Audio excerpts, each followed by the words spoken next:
जीगूका IAS पर आप सभी का स्वागत है। मैं हूं आपके साथ सुमंत। जो आज की क्लास है, वापस से हम लोग हिस्ट्री सेक्शन की क्लास ले रहे हैं और इस हिस्ट्री में सिंधु घाटी सभ्यता के हम लोग समाज, उसकी राजनीति, उसकी आगे की जो भी चीज़ें बची हुई हैं इसके बारे में बात करेंगे। पुरानी क्लास में हम लोगों ने सिंधु घाटी सभ्यता के काफ़ी डिटेल के बारे में बात किया है, तो उसे ज़रूर देख लें। और ये शतपथ बैच की क्लास है और ये आपको प्रतिदिन शाम को 5 बजे मिल जाती है आपको। तो प्रतिदिन की सूचना के लिए सब्सक्राइब जरूर कर लीजिएगा। लाइक कर देने से भी आपको ये सूचना मिल जाती है और बाकी लाभ उठाइए। और प्रीमियम बैच का ऑप्शन आपके पास है ही, आप किसी भी प्रीमियम बैच को भी ज्वाइन कर सकते हैं, वरना इस पर पढ़ते रहिए और सारी जानकारी आपको मिलती रहेगी, कोई दिक्कत नहीं है। ठीक है, तो आइए चीज़ों को जरा सा देख लीजिए।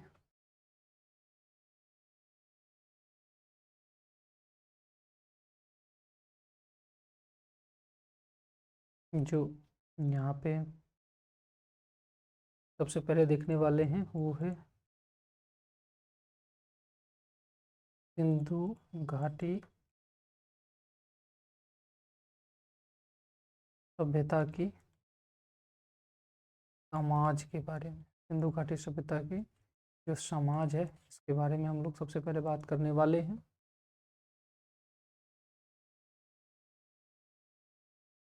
जो समाज थे, इस समाज में 4 प्रकार के वर्ण थे। 4 वर्ण की व्यवस्था मिलती है। वो कौन कौन वर्ण थे इस समाज में? 4 वर्ण कौन कौन थे सिंधु घाटी सभ्यता में? तो इसमें सबसे पहले थे योद्धा लोग, दूसरा विद्वान, विद्वान, तीसरे कैटेगरी में हम लोग व्यापारी को रख सकते हैं। जो चौथी कैटेगरी थी, इसमें कामगार लोग आते थे। जो कामगार लोग थे वो आते थे। तो समाज में 4 प्रकार के जो वर्ण हैं वो देखने को मिलते हैं। चूंकि इस सभ्यता की लिपि को तो पढ़ा नहीं गया है, तो जो भी सामान मिला है इस आधार पर विद्वानों ने 4 प्रकार के यहाँ पर काम वर्णों की निर्धारण की बात करी है। 4 प्रकार के वर्णों के निर्धारण की बात करी है। हालांकि जो चिकित्सीय परीक्षण है, चिकित्सीय परीक्षण,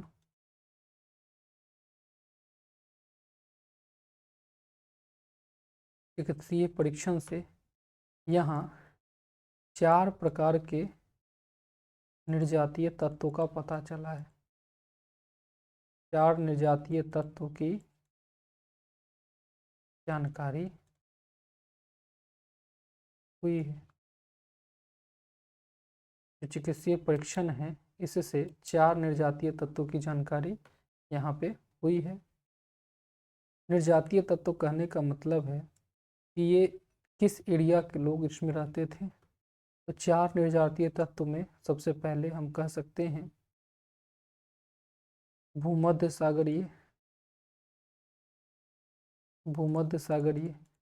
इसी निर्जातीय तत्व से उनके बाल, कद काठी, चेहरे की एक बनावट, जैसे आप लोग देख सकते हैं चीनी लोग की आंखें छोटी होती है, जबकि भारतीय लोगों की आंखें एक औसत में होती है। तो भूमध्य सागरीय, भूमध्य सागरीय ये लोग सबसे अधिक मिले हैं।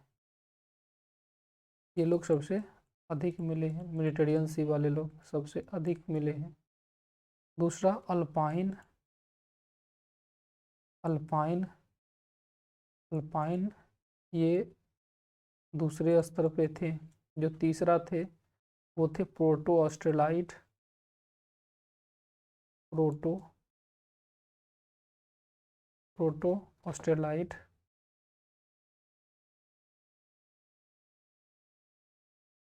प्रोटो ऑस्ट्रेलाइट। और जो चौथे थे वो थे मंगोलाइट, मंगोलाइट। तो ये 4 प्रकार के यहाँ पे निर्जातीय तत्व मिले हैं। मंगोलाइट जो है वो साधु या योगी की जो प्रतिमा मिली है उसे हम लोग मंगोलाइट मान सकते हैं। जो प्रोटो ऑस्ट्रेलाइट है, ये डांसिंग गर्ल की प्रतिमा मिली है, तो ये प्रोटो ऑस्ट्रेलाइट नज़र आ रहा है। और जो भूमध्य सागरीय है ये सबसे अधिक है, भूमध्य सागरीय। और ज़्यादातर लोग इसी से मिले हैं, ठीक है। और इस तरीके से हम कहते हैं जो समाज था वो समाज बहुलतावादी संस्कृति से युक्त था। बहुलवादी बहुलवादी सांस्कृतिक था, बहुलवादी था और बहुसांस्कृतिक था। कोई एक सांस्कृतिक तत्व इसमें देखने को नहीं मिलते हैं। ये बहुलवादी और बहुसांस्कृतिक रूप से नजर आता है इसमें चीजें। कुछ लोगों का कहना था कि समाज मातृसत्तात्मक था और ज़्यादातर लोग इस पर सहमति बनाते हैं। जो समाज जो था वो मातृसत्तात्मक था। मातृसत्तात्मक समाज कहने का अर्थ है कि वो समाज में जो माता थी उनकी विशेष महत्व दी जाती थी। पितृसत्तात्मक समाज ऐसे देख लीजिए, इसमें परिवार में पिता को विशेष महत्व दिया जाता है। मातृसत्तात्मक समाज में माता को विशेष महत्व दिया जाता है। तो समाज जो था वो मातृसत्तात्मक था। समाज के अंतर्गत ही हम लोग मनोरंजन के साधन को भी देखते हैं। मनोरंजन के साधन, तो मनोरंजन के साधन क्या थे? तो लोग इस समय कई तरीके से खुद को इंटरटेनमेंट करते थे। तो लोग शतरंज खेलते थे, कुछ लोग पासे का खेल खेलते थे, पाशा जो लूडो होता है वो खेलते थे। इसके अलावा शिकार करना, शिकार करना, ठीक है, जो मछली मारना, मछली मारना, मछली मारना, ये सब भी इस समय का प्रमुख खेल कूद है जिसको लोग करते थे। ये लोग जो है सौंदर्य प्रसाधन में भी रुचि रखते थे।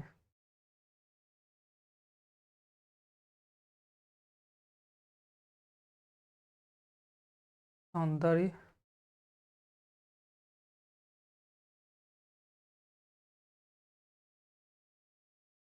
प्रसाधन में इनकी रुचि थी, सौंदर्य प्रसाधन में इनकी रुचि थी। स्त्री और पुरुष दोनों आभूषण धारण करते थे। स्त्री और पुरुष दोनों सजने संवरने का काम करते थे, यानी दोनों आभूषण धारण कर रहे हैं। स्त्री और पुरुष दोनों आभूषण धारण करते थे। खाने पीने की बात करें तो लोग जो हैं वो खाने पीने के स्तर की बात करें तो लोग शाकाहारी और मांसाहारी दोनों थे। लोग शाकाहारी भी थे और मांसाहारी भी थे, यानी मांस मछली भी ये लोग खाते थे। इस समय शाकाहारी भी थे, मांसाहारी भी थे। समाज में असमानता व्याप्त थी। समाज में असमानता व्याप्त थी। असमानता का मतलब क्या होता है? कुछ लोग अमीर थे, कुछ लोग गरीब थे। ऐसा किस आधार पर हम कह सकते हैं? तो सभी के कब्र एक तरह नहीं है, सभी लोगों के कब्र एक जैसे नहीं हैं। साथ ही साथ हम कह सकते हैं कि कुछ लोगों के जो घर है वो बहुत विशिष्ट मिले हैं, कुछ लोगों का घर बहुत नॉर्मल मिला है। पश्चिमी टीला दुर्गीकृत किया गया था, पूर्वी टीला दुर्गीकृत नहीं किया गया था। तो इस स्तर पर हम कह सकते हैं कि समाज में असमानता देखने को मिलती है। समाज जो है इसमें असमानता जो है व्यापक स्तर पर देखने को मिलती है। इसके अलावा अगर हम बात करें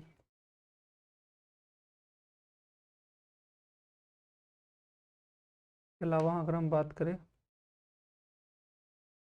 तो समाज में सूती और ऊनी वस्त्र दोनों मिलते हैं। तो इसमें वस्त्र जो हैं वो सूती भी है प्लस ऊनी भी है। दोनों प्रकार के सूती और ऊनी दोनों प्रकार के वस्त्र जो हैं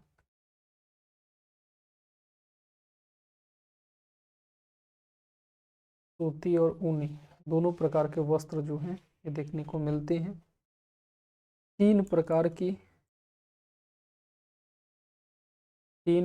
की मृतक संस्कार प्रणाली थी। 3 प्रकार की मृतक संस्कार प्रणाली देखने को मिल रही है। 3 प्रकार की मृतक संस्कार प्रणाली देखने को मिल रही है। जो सबसे पहले है वो है पूर्ण शवाधान, फिर था आंशिक था शवाधान, और एक था दाह संस्कार। या तो थोड़ा सा जला करके पूर्ण शवाधान में पूरी तरीके से इसे जमीन में दफन कर दिया जाता था। जो आंशिक वाला है इसमें इसको थोड़े से जला करके बाकी चीज़ों को जमीन में दफन किया जाता था। और जो आंशिक ये जो दाह संस्कार था इसमें पूरी तरीके से जला करके काम उसको संस्कार कर दिया जाता था। तो इस तरीके से 3 आपके यहाँ पे संस्कार देखने को मिलती है। तो समाज के अंतर्गत इन विशेषताओं को आप ध्यान रख सकते हैं प्रश्न के दृष्टिकोण से। सिंधु घाटी की सभ्यता के समाज में ये सारे तत्व देखने को मिलते हैं। अब आइए संस्कृति की बात करते हैं। संस्कृति की बात किया जाए तो सिंधु घाटी सभ्यता की संस्कृति से संदर्भित बात को करते हैं। सिंधु घाटी सभ्यता में संस्कृति की बात करते हैं।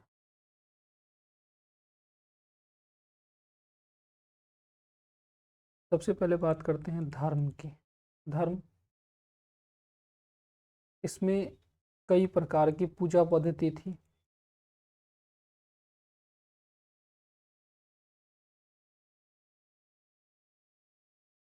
कई प्रकार की पूजा पद्धति मौजूद है थी। सबसे पहले हम कह सकते हैं मातृदेवी की उपासना। मातृदेवी की उपासना, ये लोग जो मातृशक्ति है उसकी उपासना करते थे। कैसे, इस बात का प्रमाण क्या है? तो स्त्री देवी की मिट्टी की मूर्ति मिली है, बहुत बड़ी संख्या मिट्टी की मूर्ति में काफी मात्रा में स्त्री देवी की मिट्टी की मूर्ति मिली है। तो इस पर हम कह सकते हैं कि लोग मातृ पूजा करते थे। फिर दूसरा है शिव की उपासना।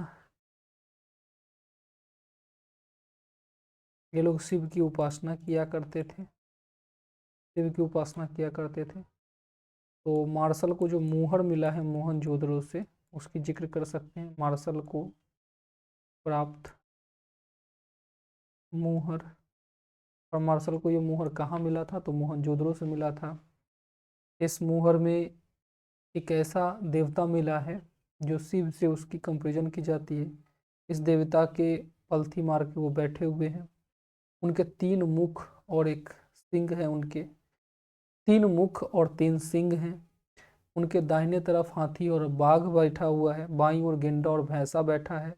पैर के पास 2 हिरन बैठे हुए हैं। इस आधार पर हम कह सकते हैं कि मार्शल को जो मुहर मिला है उस पर चूंकि शिव की उपासना के साक्ष्य मिलते हैं, इस आधार पर हम कह सकते हैं कि इसमें इस काल में शिव की उपासना की जाती रही होगी।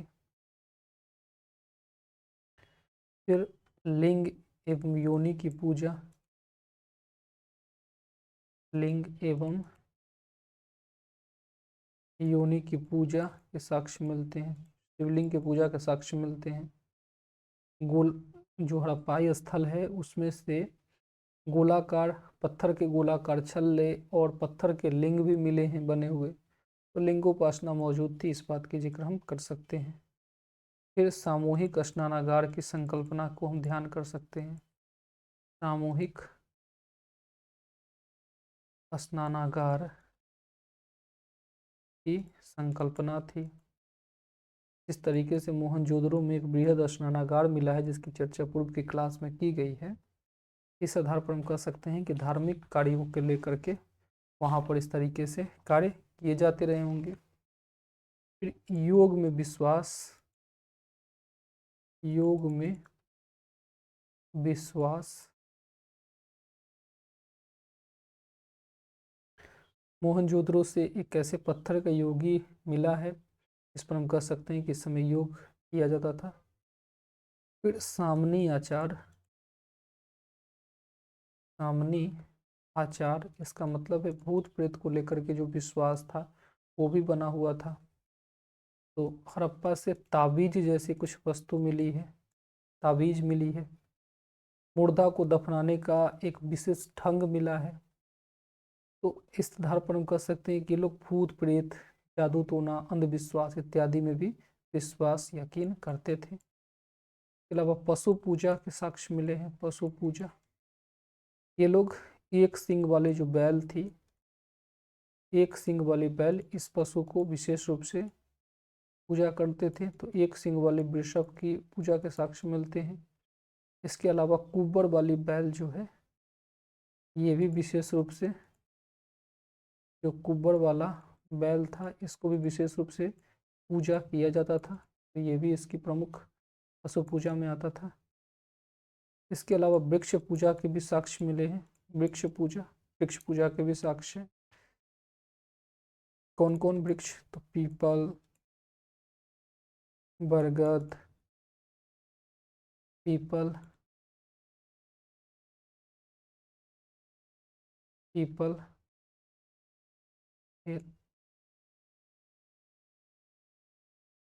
पीपल, बरगद इत्यादि वृक्षों के पूजा के साक्ष्य मिले हैं। नीम भी इसमें जोड़ सकते हैं। ये सब वृक्ष की पूजा की जाती थी इस समय। पीपल वृक्ष, नीम इत्यादि की पूजा की जाती थी। इसके अलावा भी अन्य जो हिंदू धर्म के, सनातन धर्म कह सकते हैं, चिन्ह हैं, वो चिन्ह भी आपको इस काल में देखने को मिल रहे हैं। जैसे सर्प पूजा, स्वास्तिक चिन्ह का प्रयोग, स्वास्तिक चिन्ह भी इस समय देखने को मिलती है। स्वास्तिक चिन्ह जो इस तरीके से बनी होती है, तो ये स्वास्तिक चिन्ह की भी पूजा के साक्ष्य मिलते हैं। तो जो इस आधार पर हम कह सकते हैं कि देखिए, धर्म के तत्व तो मौजूद थे, धर्म की तत्व मौजूद थी, लेकिन वो बहुत प्रभावशाली नहीं था, कि प्रभावशीलता कम थी। लोग व्यापार पर विशेष रूप से जुड़े हुए थे। तो धर्म के तत्व मौजूद है, लेकिन उसकी प्रभावशीलता बहुत ज़्यादा नहीं है। तो धर्म से जुड़े हुए आप इस प्रकार की चीज़ों को ध्यान रख सकते हैं, जिसमें आपको प्रश्न देखने को मिल सकते हैं। अब इसी संस्कृति में ही हम कह सकते हैं स्थापत्य के बारे में। स्थापत्य एवं कला, इस समय की स्थापत्य है और कला है के बारे में बात करते हैं। क्या इस समय स्थापत्य को लेकर के विशेष रूप से आपको ध्यान रखने की जरूरत है?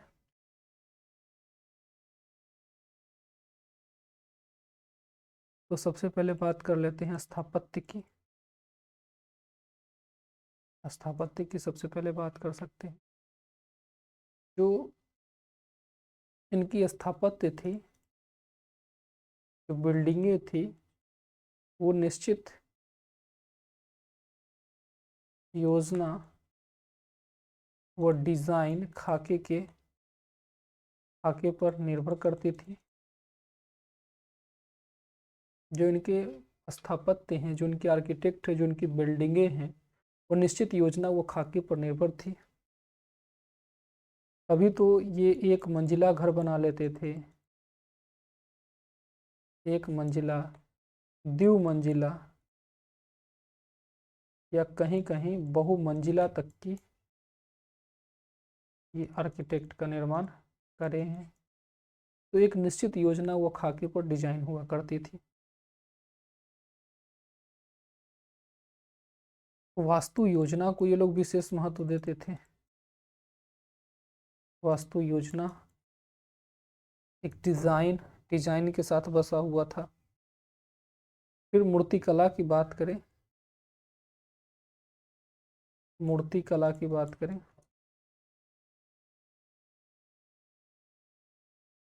मूर्तिकला की बात करें तो ये मूर्ति बनाने के दृष्टिकोण से भी काफ़ी निपुण थे, काफ़ी ये लोग एक्सपर्ट थे।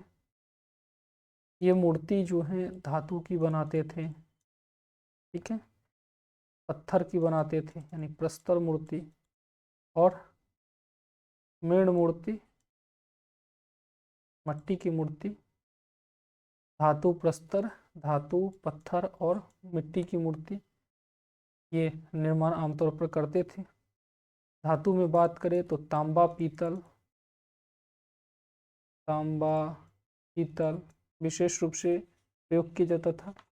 तांबा पीतल और कांसे की मूर्ति भी विशेष रूप से धातु में बनती थी, इनके द्वारा बनाई जाती थी। तांबा पीतल और कांसे की मूर्ति इनके द्वारा विशेष रूप से बनाई जाती थी। पत्थर है, इस पत्थर की भी विशेष रूप से काफ़ी मूर्तियां मिली हैं, जैसे मोहनजोदड़ो से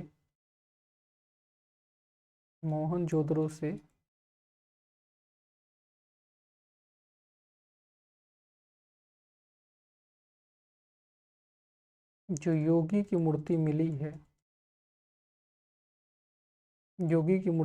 ये भी पत्थर से बनाई गई है, काफ़ी विशिष्ट है। और पत्थर में ये लोग लाल बलुआ पत्थर, स्लेटी पत्थर इत्यादि का इस्तेमाल करते थे। और जो मिट्टी की जो मूर्ति बनी थी उसमें माते देवी की मूर्ति,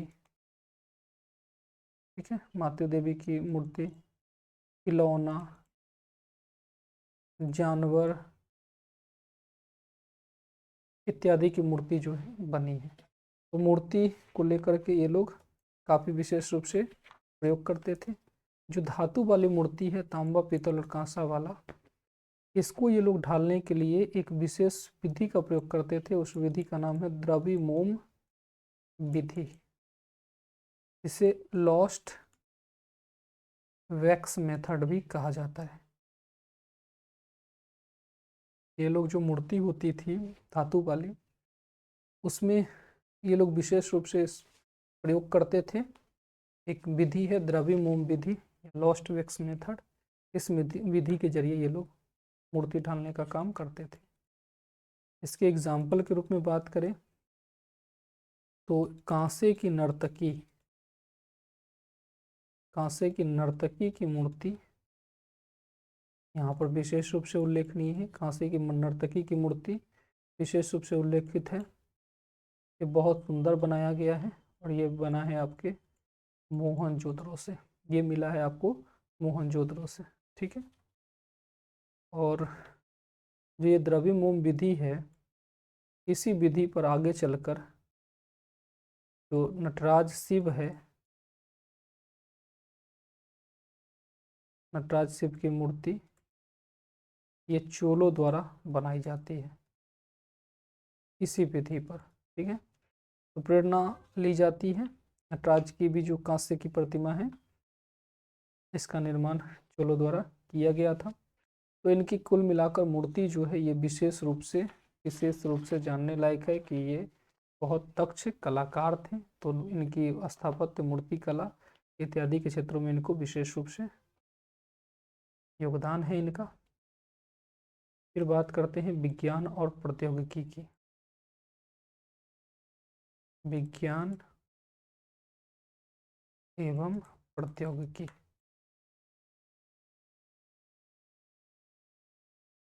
साइंस एंड टेक में हड़प्पावासी का क्या रोल था, ये इसमें आगे थे या पीछे थे, इसे देखते हैं। ये लोग गणित के क्षेत्र में अपना योगदान दिखाते हैं। गणित के क्षेत्र में क्या, तो ये भाई अंक गणित के जानकार थे। ये अंक गणित के जानकार थे। ये ज्यामिति, दशमलव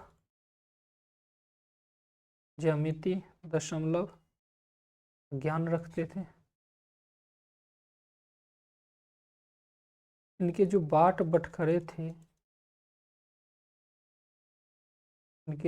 बटखरे हैं, वो अंकों को आधा या दोगुना करके विकसित किए गए थे।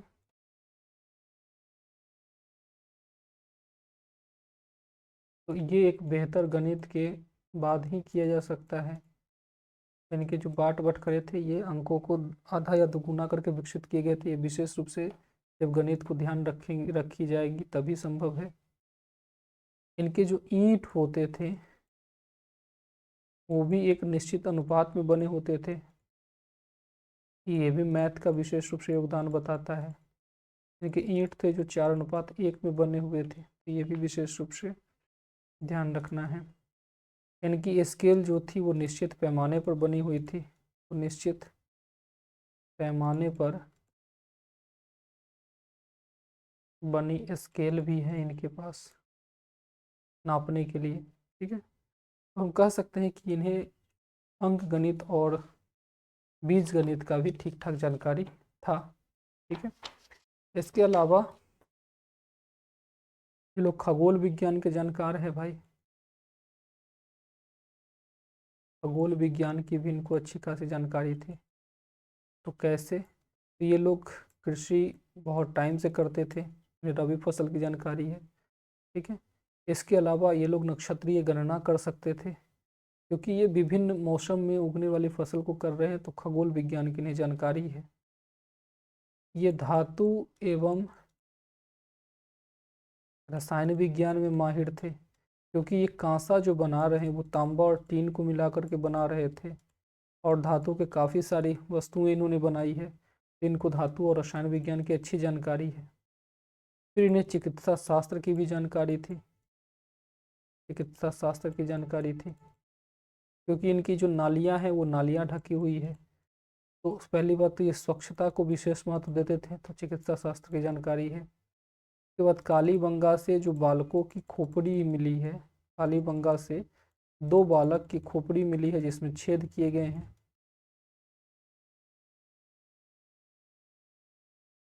उसमें छेद किए गए हैं, तो ये भी बता सकते हैं कि इन्हें चिकित्सा शास्त्र की जानकारी थी। चिकित्सा शास्त्र को लेकर के ये लोग विशेष अवेयर थे। ठीक है, तो ये भी इस आधार पर हम कह सकते हैं। फिर राजनीति की बात करते हैं। राजनीति,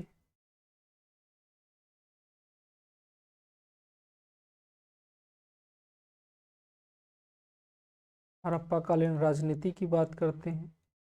चूँकि इस काल को विशेष रूप से पढ़ा तो जा नहीं सका है, इसलिए राजनीति को लेकर के थोड़ी सी चीज़ें स्पष्ट नहीं है, फिर भी हम एक अनुमान लगा सकते हैं यहाँ की राजनीति को। ठीक है, राजनीति के बारे में एक अनुमान लगा सकते हैं,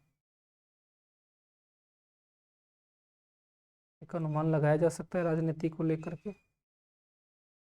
ये लोग जो हंटर महोदय हैं,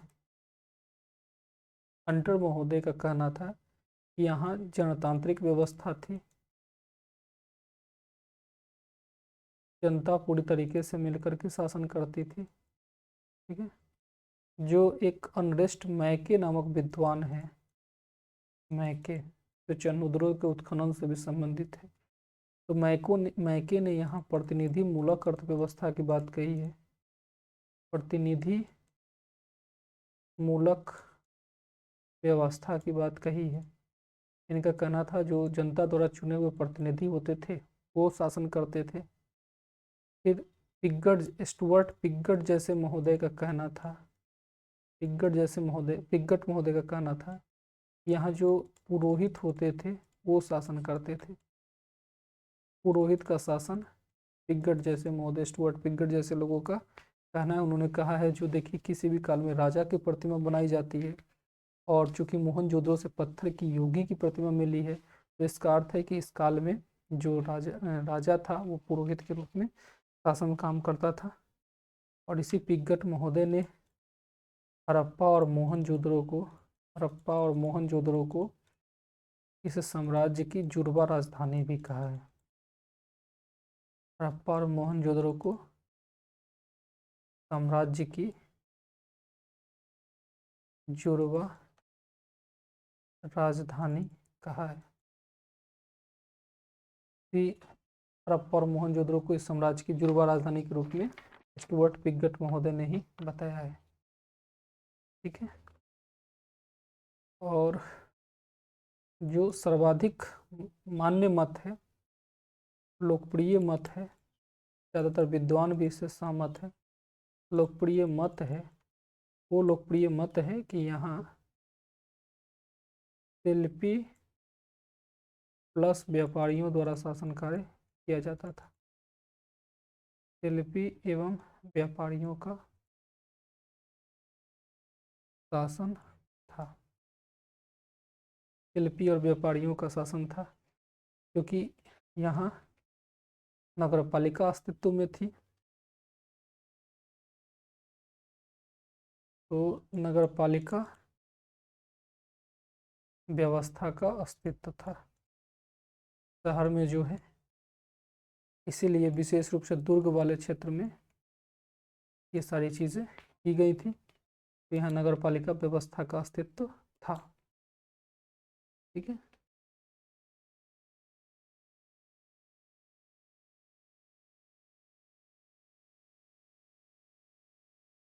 नगरपालिका व्यवस्था का अस्तित्व जो है समय। ठीक है, तो ये इस राजनीति को लेकर के एक अलग अलग विद्वानों का अलग अलग मत है। अब नेक्स्ट, इतनी बड़ी सभ्यता बनी कैसे, तो इसके संबंध में उत्पत्ति का सिद्धांत देखा जाता है। आखिर ये सभ्यता किस प्रकार अस्तित्व में आए, उत्पत्ति का सिद्धांत, ये इतनी विशाल सभ्यता किस प्रकार उत्पन्न हुई और इसका किस प्रकार पतन हुआ, ये दो चीज़ें भी आप देखनी चाहिए। तो निर्माता कौन थे इस सभ्यता के, सभ्यता के निर्माता कौन थे, इस पर विभिन्न प्रकार के मत दिए गए हैं। अलग अलग विद्वानों ने अलग अलग मत दिए हैं ये सभ्यता कैसे बनी थी। इसमें एक प्रसिद्ध मत है विदेशी उत्पत्ति का सिद्धांत। विदेशी उत्पत्ति का सिद्धांत, विदेशी उत्पत्ति का सिद्धांत, जो विदेशी उत्पत्ति के सिद्धांत है इसके समर्थक लोग हैं मार्टिमर व्हीलर,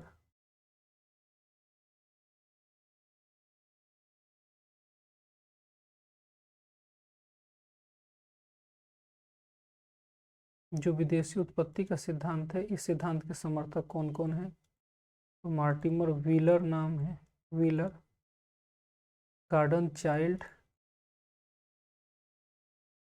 गार्डन चाइल्ड,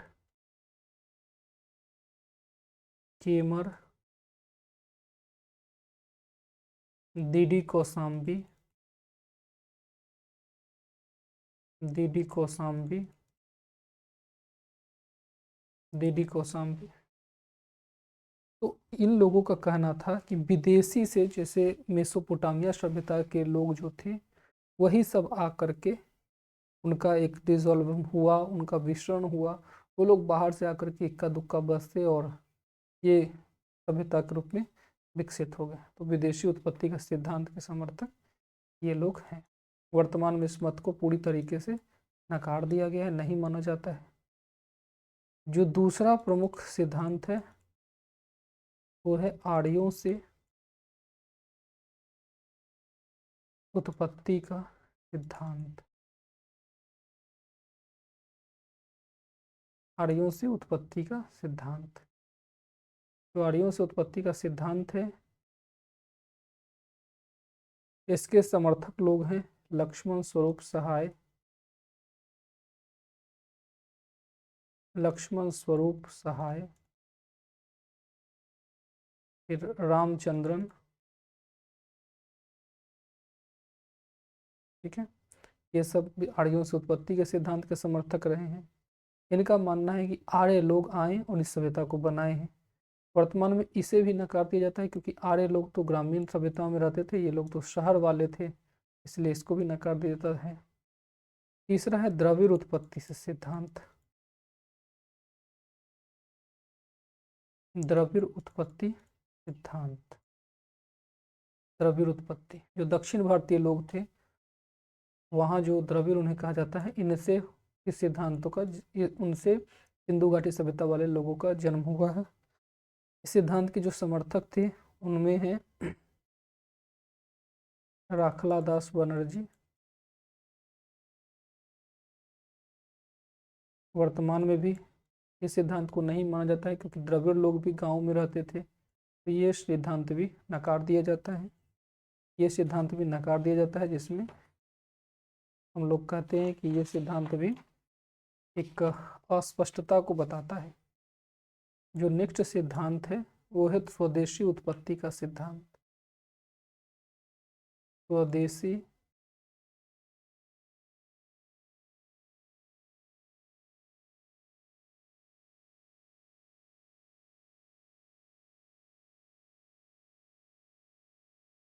उत्पत्ति का सिद्धांत, स्वदेशी उत्पत्ति का सिद्धांत।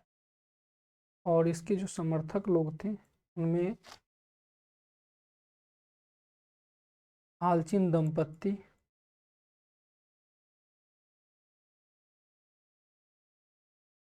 अमलानंद घोष, ये घोष, ठीक है।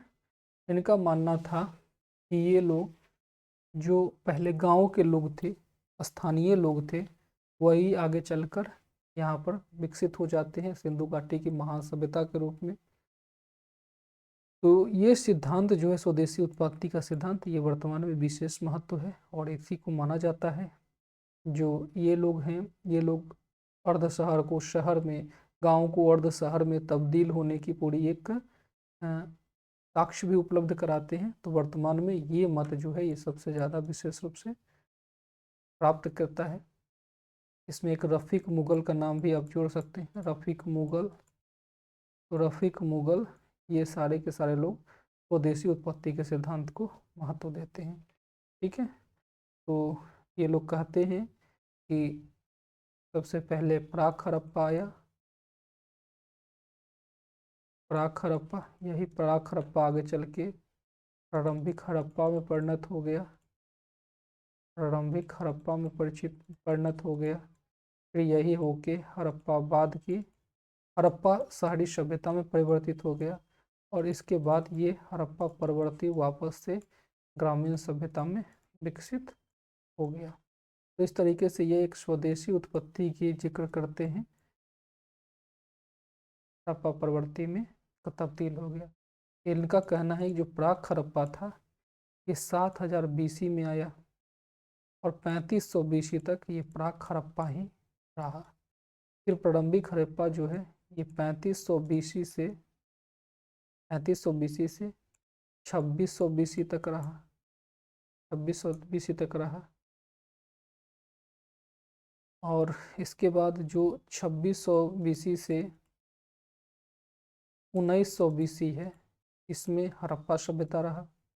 इसमें पूरी तरीके से निश्चित योजना वाले जो शहर वाले लगभग 1500 स्तर है वो बने। और इस 2000 BC से लगभग 700 BC तक आपका जो है ये हड़प्पा परवर्ती इतिहास है, हड़प्पा के बाद के हैं, इसमें वापस से गांव मिलते हैं, ठीक है। तो इस तरीके से इन्होंने एक स्वदेशी उत्पत्ति के सिद्धांत को महत्व दिया। इसके बाद है हड़प्पा का खत्म होना, तो पतन का सिद्धांत, यही आपका सबसे अंतिम टॉपिक होता है। तो हड़प्पा सभ्यता के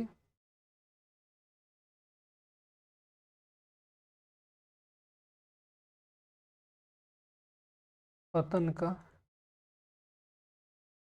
सिद्धांत, ठीक है, हड़प्पा सभ्यता के पतन का सिद्धांत।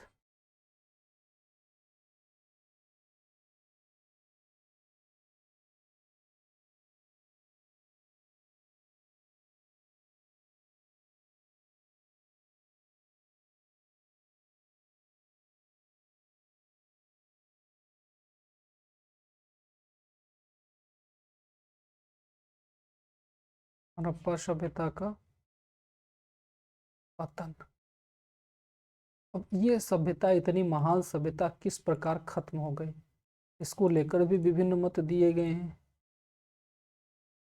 विभिन्न प्रकार के मत इसे लेकर भी दिए गए हैं। जैसे उद्भव का अस्पष्ट है, वैसे इनका पतन भी अस्पष्ट है। तो अनेक अनेक विद्वानों ने अलग अलग प्रकार का मत दिए हैं।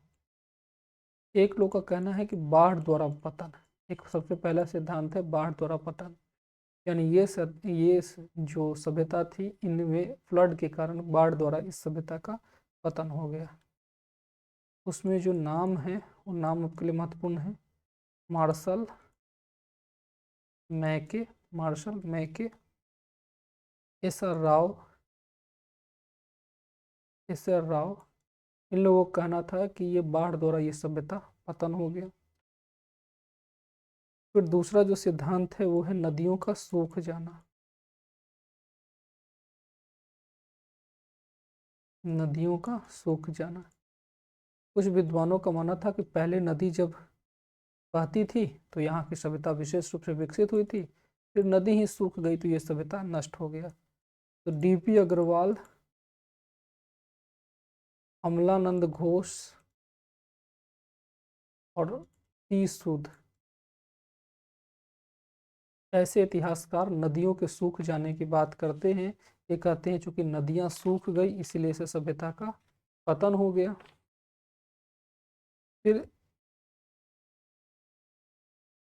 जो तीसरा सिद्धांत है वो है नदियों का मार्ग परिवर्तन। नदियों का मार्ग परिवर्तन, नदियों का मार्ग परिवर्तन, ठीक है। एम एस वत्स, जॉर्ज वेल्स, जॉर्ज वेल्स, ऐसे विद्वानों का कहना है कि नदियों ने अपना मार्ग परिवर्तन कर लिया, इसलिए सभ्यता नष्ट हो गई। कुछ विद्वान भूतात्विक हलचल, टेक्टोनिक मूवमेंट की बात करते हैं। उन्होंने कहना है कि भूतात्विक हलचल हुआ इसीलिए ये सभ्यता पतन हो गया। ये ऐसे विद्वान जो इसके समर्थक हैं R.A. Rice, M.A. सहनी, ऐसे विद्वानों का नाम लिया जाता है जो भूतात्विक हलचल के समर्थक रहे हैं। कुछ विद्वानों का कहना था कि महामारी फैल गई और इस महामारी के कारण इस सभ्यता का पतन हो गया। ऐसे विद्वानों में कैनेडी का नाम लिया जाता है, कैनेडी जैसे विद्वानों का कहना था। कुछ लोग आर्यों के आक्रमण के कारण इस सभ्यता के पतन की बात करते हैं। इनका मानना है कि आर्यों ने आक्रमण करके इस सभ्यता को नष्ट कर दिया। और मार्टिमर व्हीलर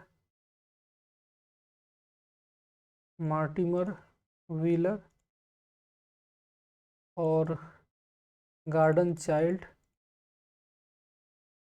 इन गार्डन चाइल्ड, इन विद्वानों का ये चीज़ मानना था। एक बात इसमें प्रशासनिक गिरावट की भी कही जाती है, प्रशासनिक गिरावट।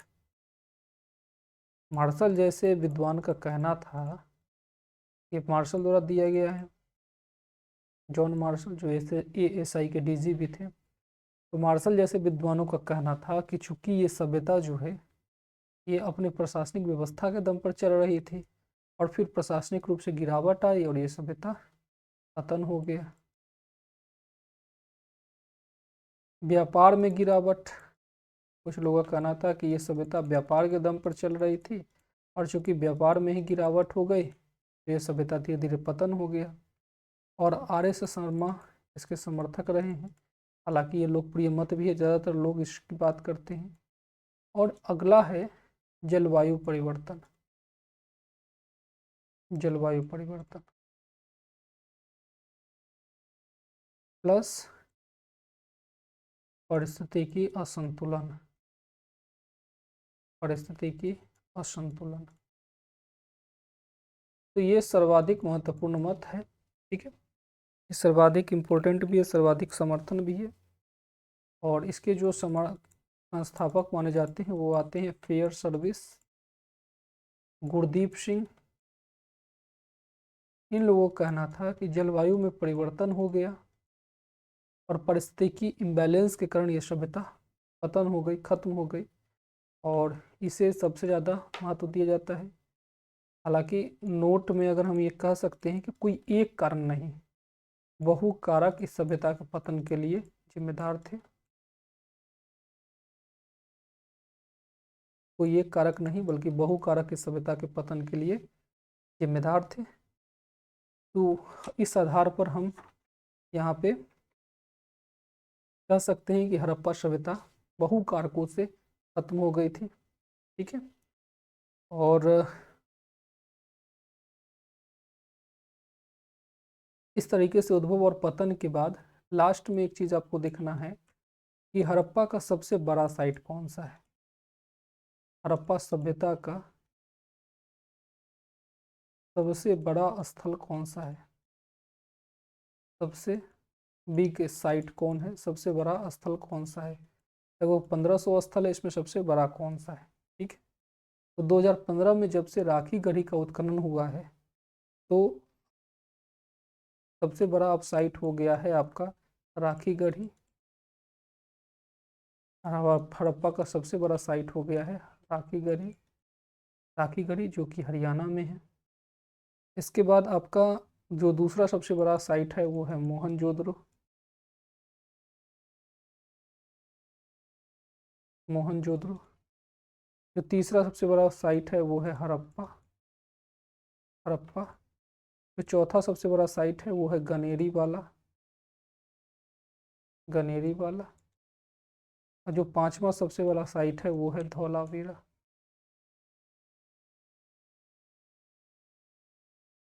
तो राखी गढ़ी भारत में है, हरियाणा में। मोहनजोदड़ो पाकिस्तान में है। हड़प्पा भी पाकिस्तान में है। गनेरी वाला भी पाकिस्तान में है।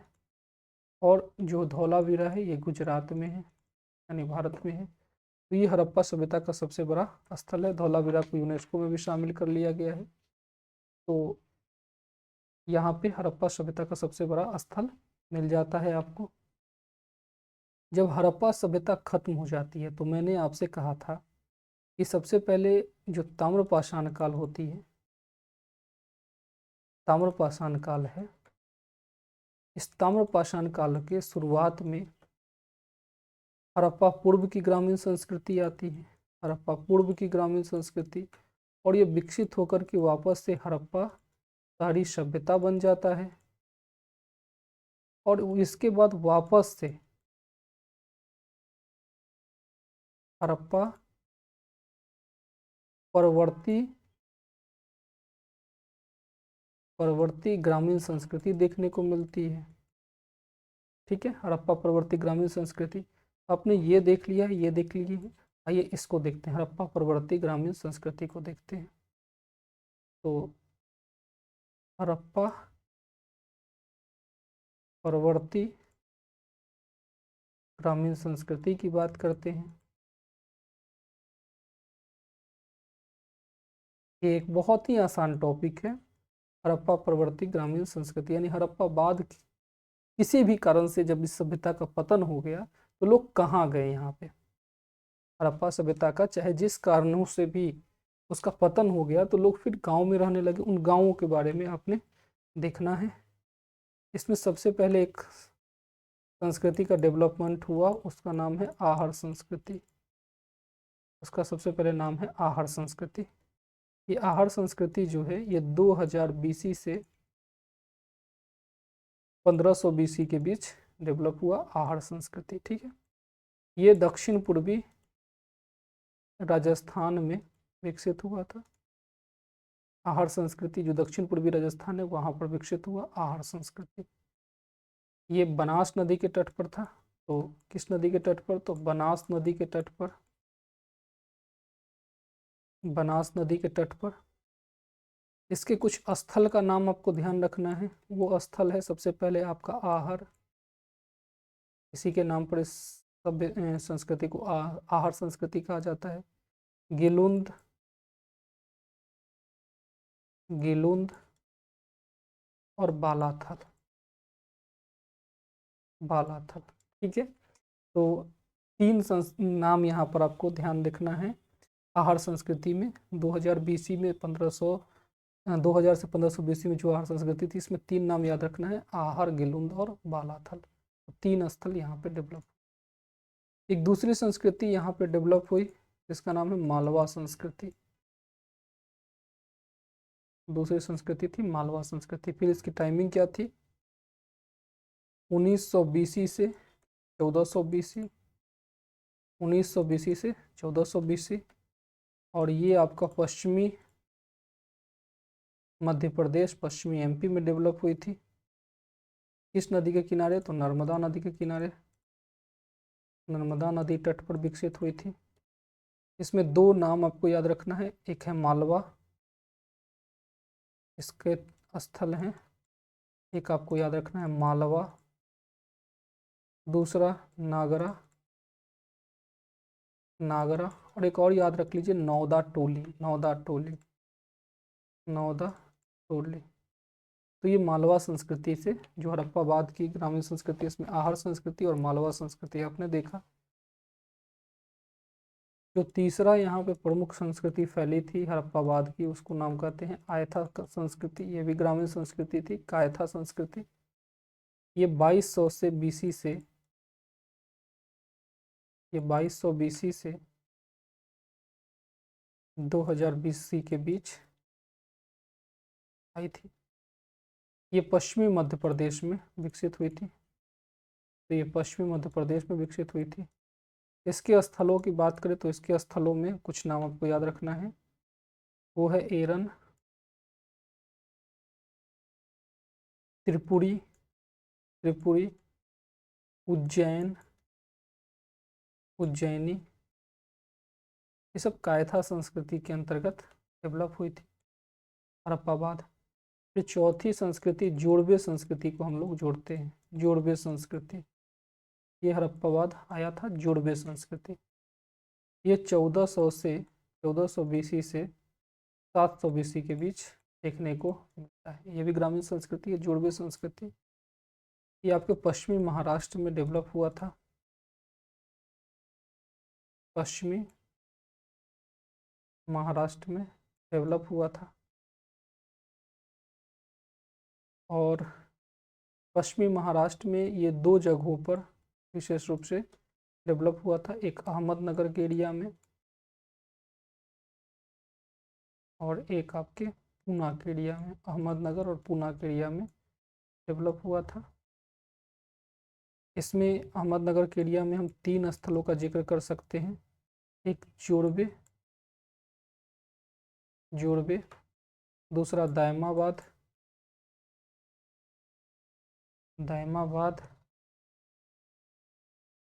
दायमाबाद, और तीसरा नेवासा, नेवासा। पूना के एरिया में हम 3 स्थलों की बात कर सकते हैं, एक है इनाम गांव, काफ़ी आसान है, इनाम गांव, दूसरा चंदौली, चंदौली, तीसरा आपका सोनगांव, सोनगांव, और इसमें एक और है नासिक, नासिक। तो ये जोड़वे संस्कृति में इस तरीके से कुछ आपको गांव देखने को मिलते हैं। जो जोड़वे संस्कृति के लोग थे, ये शवों को अस्थि कलश में रख करके दफनाते थे और उत्तर से दक्षिण स्थिति में से दफनाते थे। और जो कब्र में मिट्टी की जो हांडी होती है और तांबे के सामान वगैरह रख के जोड़वे संस्कृति के लोग यहाँ दफनाने का कार्य करते थे। तो इस तरीके से आपने देखा कि हड़प्पा परवर्ती जो ग्रामीण संस्कृति होती है, इसमें 4 संस्कृति विशेष रूप से ध्यान रखनी है। आहार संस्कृति, इसके फैक्ट को देखिए, मालवा संस्कृति, इसके फैक्ट को देखिए, कायथा संस्कृति, इसके फैक्ट को देखिए, और जोड़वे संस्कृति, इसके फैक्ट को देखिए। तो इस तरीके से ताम्रपाषाण काल है। इस ताम्रपाषाण काल में 3 हड़प्पा पूर्व की ग्रामीण संस्कृति, हड़प्पा शहरी सभ्यता और हड़प्पा परवर्ती ग्रामीण संस्कृति को पढ़ा जाता है। तो आपने इसको देख लिया है, पाषाण काल आपने पढ़ ही लिया है, ताम्रपाषाण काल को आपने आज पढ़ लिया एक तरीके से, पूरी तरीके से। प्रश्न जो है घटना चक्र वाले में जो PYQ है वो आपको कराया ही जा रहा है, वो क्लास आपको मिल जा रही है। उस क्लास की टाइमिंग जो है वो आपको बता दिया गया है, 6 बजे शाम को वो मिल जाती है, 5 बजे आपको ये क्लास मिल जाती है। तो घटना चक्र के प्रैक्टिस को भी ज़रूर कीजिएगा, और इससे संबंधित अगर कोई बातें हो तो आप कमेंट के जरिए बता सकते हैं। बाकी इसको अच्छे से तैयारी कीजिए, नोट्स बनाइए। मिलते हैं अगली क्लास में, तब तक के लिए बहुत बहुत धन्यवाद।